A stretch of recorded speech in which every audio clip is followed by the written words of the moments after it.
প্রতিশোধ করতে হবে। আমরা দেশে দেশে একসময় পড়েছি যে কিভাবে স্বৈরাচার ফ্যাসিস্টরা মানুষের উপর অত্যাচার করেছে, চুনের ড্রামের মধ্যে রাজনৈতিক প্রতিপক্ষকে ডুবিয়ে দিয়েছে, পেছন দিক থেকে ট্রাক চালিয়ে দেওয়া হয়েছে রাজনৈতিক প্রতিপক্ষকে। আমরা নিজের চোখে এবার দেখলাম শেখ হাসিনার সেই ভয়াল পরিস্থিতি।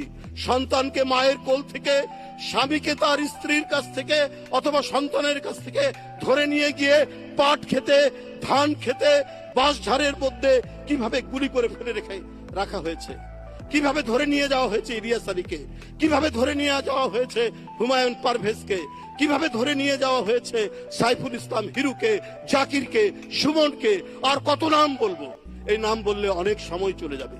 বন্ধুরা আমার, আমরা সেই বিভীষিকা, সেই ভয়াল পরিস্থিতি, সেই ভয়াল দিন এবং রাত আমরা দেখেছি। বন্ধুরা আমার, আজকে এই পরিস্থিতি অতিক্রম করে আমরা এখানে এসেছি।